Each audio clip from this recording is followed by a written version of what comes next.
Okay, so sa araw naman na to, so sana etong example na ibibigay ko ay medyo madali kumpara sa kahapong example na aking ibinigay. So ngayon ay radical equation tayo. So we have square root of 6x plus 1 minus 2 is equal to 0. Ang cover lamang ng square root natin ay ang 6x plus 1. Hindi kasama ang minus 2. So, unang gagawin, kailangan natin i-isolate muna ang ating radical or may radical or radical term. So, ibig sabihin, etong negative 2 ay kailangan nating i-transpose sa kabila. So, magiging siyang square root of 6x plus 1 and then is equal to, so dito pag nag-add tayo ng 2, dito din mag-a-add rin tayo ng 2. So, addition property of equality. So, negative 2 plus 2 that is equal to 0. Kaya nawala na siya dito. And then dito naman, 0 plus 2. The answer is positive 2. Kaya napunta or tumawid ng equal sign ang ating minus 2. At naging positive 2. Okay, next dito, ang next na problem natin ay kung paano mawala etong square root. So, sana sa anong to ay alam niyo na kung anong technique na gagawin natin. So, ang gagawin ay we need to square each side of the equation. So, para magamit natin ang law of radical number 1. So, ang law of radical number 1 natin ay ito. So, ito ay kahawig na dito. So, ibig sabihin, applying that law of radical, makakancel to, at ang matitira ay yung radicand na lang. So, yan na lang ang matitira. Okay, so dito naman, i-operate natin to. Ang 2 squared, ibig sabihin ay 2 times 2. So, which is equal to 4. So, 6x plus 1 is equal to 4. And then, same way, ngayon naman ay kailangan ma-isolate natin yung may variable. So, yung positive 1 natin, kailangan malipat natin sa kabila. So, yan ay malilipat sa kabila kapag nag-add tayo ng negative 1. So, add ng negative 1. Ayan. So, magiging 6x is equal to, so 1 minus 1 is equal to 0, kaya nawala na dito. And then doon naman, 4 minus 1. So, magiging 4 minus 1. So, naging ganyan siya. And then, simplifying 4 minus 1, that is equal to 3. And then here we have copy 6x. Okay, next naman ay hindi pwedeng may katabi na number greater than 1 ang ating x. So, dito, ang gagawin naman natin ay divide by 6. So, division property of equality or pwedeng multiplication property of equality at imumultiply natin siya sa reciprocal ng 6. Ayan. So, dito, so pwede na to. So, 6 divided by 6 is 1 times x. And then dito, 3 over 6. The answer is 1 half. So, etong 3 over 6 kasi, pag sinimplify natin, so pareho silang divisible by 3. So, 3 divided by 3, 1. 6 divided by 3, 2. So, that's why we have 1 half. Or, pwede nyo gamitin ang gantong proseso. So, yan. So, anong number ang pwedeng makapag-divide sa dalawa? So, that is 3. 3 divided by 3, 1. 6 divided by 3, 2. So, we have 1 half. Ayan. So, ang solution na nakuha natin ay 1 half. So, ngayon naman ay i-check natin kung talaga bang ang 1 half ay solution ng problem na ito. So, to check tayo. So, original equation natin, 6x plus 1. Okay, minus 2 is equal to 0. And then, substitution, 6. Ang value ng x na nakuha natin ay 1 half. Okay, plus 1. And then, minus 2 tayo dito is equal to 0. And then, here we have, okay, so 6. Etong 6, pwedeng lagyan ng 1 na denominator. So, para maging fraction siya. So, 6 times 1 is 6. Then, 1 times 2, we have 2. Okay, plus 1 minus 2 is equal to 0. And then, 6 divided by 2 is 3 plus 1. Then, minus 2 is equal to 0. Then, we have 3 plus 1, 4. Minus 2 is equal to 0. Then, square root of 4 ay, so principal root niya ay 2. Okay, minus 2 is equal to 0. 2 minus 2, 0 is equal to 0. So nakita natin na ito ay true statement. So since true statement yan, therefore, yung 1/2 natin is solution of this radical equation. Okay, so try naman natin itong gantong example. So we have g minus 3 square root of g is equal to 10. So paano naman to? So una, kailangan nating ma-isolate itong may radical natin. So ibig sabihin ito, kailangan malipat sa kabila. So g mawawala to dito kapag nag-plus negative g tayo. So dito din plus negative g tayo. Okay, so makakancel out to kasi g plus negative g is equal to 0. So negative 3 square root of g tayo dito. And then dito naman we will have 10 positive times negative g, that is negative g. Ayan. Okay, next ay kailangan nating mawala itong katabi or numerical coefficient ng ating square root of g. So mawawala lamang yan kapag dinivide natin both side of the equation by negative 3. Ayan. So ito, saka ito, that is equal to 1 times square root of g. Meron tayong natira na square root of g. Samantalang dito naman, so 10 minus g tayo. Okay, so we have 10 minus g over negative 3 tayo. Okay, so next naman ay, so kailangan na nating mawala itong square root.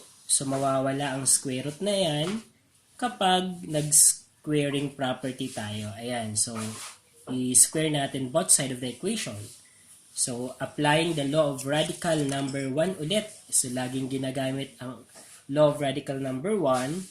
So makakancel to. So ang matitira dito ay g na lang. Pero ito ang magiging problema natin. So ito ibig sabihin yan ay 10 minus g over negative 3 times 10 minus g over negative 3. Kasi may exponent tayong dalawa. Okay, so isi-simplify lang natin yan. So g is equal to, so numerator tayo times numerator. So 10 minus g times 10 minus g over negative 3 times negative 3, that is equal to 9. So ito ang i-operate natin, yung 10 minus g times 10 minus g. So since binomial by binomial yan, gamitin natin to. So 10, then negative g. Okay, 10, negative g.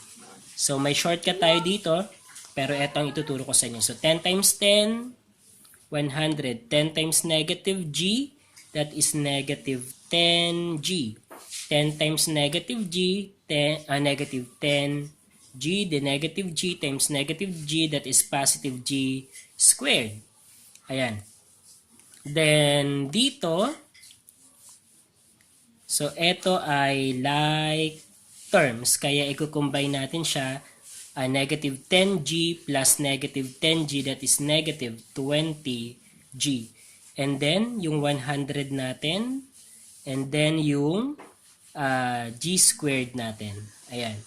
So, ilalagay na natin siya dito. So, g is equal to 100 minus 20g plus g squared over 9. Okay, so ang problem natin ay hindi pa rin tapos. So, kailangan nating mawala ang denominator na 9. So, mangyayari yan kapag nag-cross multiplication tayo or cross product property. So, etong g ay may 1 yan. So, cross multiplication tayo, or that is just the same to multiplication property of equality. So, saan ko na siya ilalagay? So, dito na lang siguro. Okay, so magiging g times 9, we will have 9g. Okay, is equal to 1 times this trinomial is equal to the trinomial. So we have 100 minus 20g, okay, plus g squared. Okay, then, dito ay magiging quadratic siya, no? Magiging quadratic equation. So, etong G na to ay dadali natin sa kabila para maging like, ano sila? Like terms or tabi natin sa like terms. So, plus negative 9G tayo dito. So, 9G plus negative 9G is equal to 0. So, dito din, magpla-plus negative 9G rin tayo. So, we have 100 minus, okay, so 20G plus negative 9G plus G squared. Okay, so yan. Okay, then, simplify. Okay, 100. So, negative 20G plus negative 9G, that is negative 29. Okay, G plus G squared. Ayan. Then, dito, arrange natin into standard form. So, G squared minus 29G plus 100. And then, reflexive property tayo. Di tayo sanay na ganito ang equation. So, G squared minus 29G plus 100 is equal to 0. Okay, so yan, nakuha na natin ang corresponding quadratic equation nung given natin na G minus 3 square root of G is equal to 10. And nag-arrive tayo na sa equation na quadratic equation. Then, since quadratic equation siya, ay i-apply na natin sa kanya yung 4 ways or 4 method on solving quadratic equation. So, dito, nakikita ko na kailangan natin gamitin ang quadratic formula at sa quadratic formula kailangan na ma-identify muna natin ang value ng A, B, and C. So, ang A niya ay 1, galing yan dito. And then, ang B ay negative 29. So, eto yan. At ang C naman ay 100. Ayan. So, medyo mahaba-haba yung computation dito. Okay, so then the formula is x is equal to negative b plus or minus the square root of b squared minus 4ac all over 2a. So dapat ay sa ulado pa yan. Then substitute natin. So we have negative. Ang b natin ay negative 29 plus or minus the square root of. Ang b natin ay negative 29. Okay, square minus 4. Ang A natin ay 1. Ang C natin ay 100. Okay. Then here we have that 2. Ang A ay 1. Okay, next, simplify. Negative times negative 29, that is positive 29. Plus or minus. And then here we have, okay, so negative 29 squared. So that is 29 times 29. So 29 times 29. The negative times negative, that is positive. So, 29, okay, 9 times 9, 81. So, 9 times 2, we have 80, 19, 20, 26, tama ba? Then, 2 times 9, 18. So, carry 1. 2 times 2, 4, plus 1, 5. So, we have 1. Dito ay 14. Okay, then we have 8. So, 841. Okay, so minus 4 times 100, that is 400. Then, all over 2.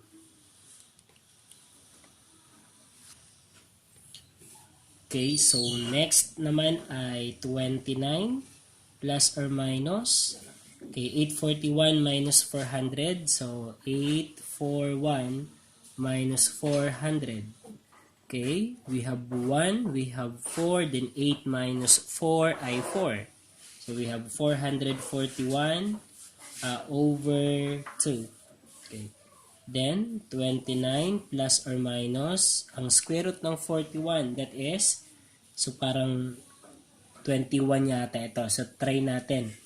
So, kung anong number, so square root of 441, anong number kaya ang kapag minultiply sa kanyang sarili ay 441 ang magiging result. So, try natin ang 21 times 21. So 1 times 1, 1. 1 times 2, 2. Then 2 times 1, 2. 2 times 2, 4. So 1, 4, 4. So 4, okay, so 441. So ibig sabihin that is 21. So 21 over 2. Okay, then magkakaroon na tayo ng dalawang value ng x natin. So ang isa ay gagamitin yung plus. Okay, yung isa naman gagamitin yung minus. So 29 minus 21 over 2. Then i-operate natin para makuha natin ang value ng x. 29 plus 21. So that is 50 divided by 2. Okay, tama na. 9, 10. Okay, then, okay, tama naman. So, 50 divided by 2, we have 25. Okay, so next ay 29 minus 21. Okay, so we have 8. Okay, 8. Okay, over 2. So, we have 4. So, ang sagot ay 25 and 4. Pero ito ay ititest natin kung talaga bang yan ang magiging sagot.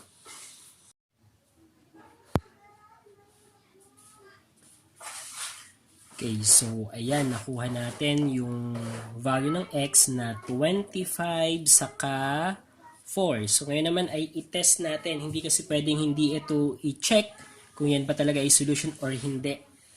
So kailangan ay ma-check natin. So check natin dito. So ang nakuha nating value ng x ay 25 saka 4. So ngayon ay ang original problem natin. Okay. So ang original problem natin ay g minus 3 square root of g is equal to 10. Okay, so check natin kung ang 25 ba ay talagang solution ng radical equation na to. So 25, so we have minus 3 square root of 25 is equal to 10.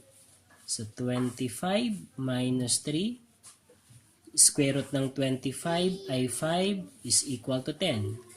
25 minus 3 times 5, 15 is equal to 10. 25 minus 15, that is 10, is equal to 10. So it is a true statement, so therefore 25 is really a solution. Okay, so next, try naman natin si 4.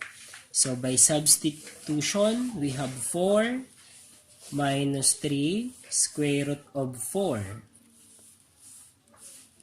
Okay, so 4 minus 3 times the square root of 4, okay, is equal to 10. So we have 4 minus 3, square root ng 4 ay 2. Okay, then is equal to 10. Then 4 minus 3 times 2, 6 is equal to 10.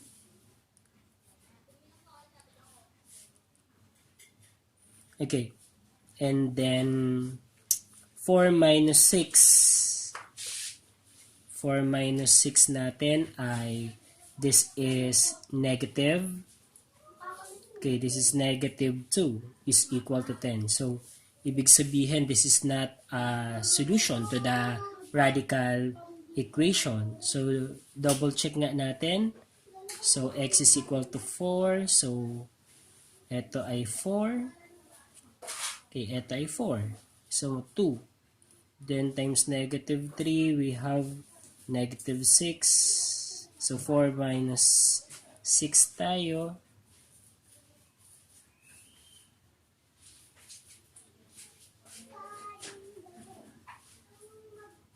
So, you have negative 2 is equal to 10. Okay, so ibig sabihin ay hindi pwedeng maging solution ang number, ang 4. So, hindi siya na-satisfy.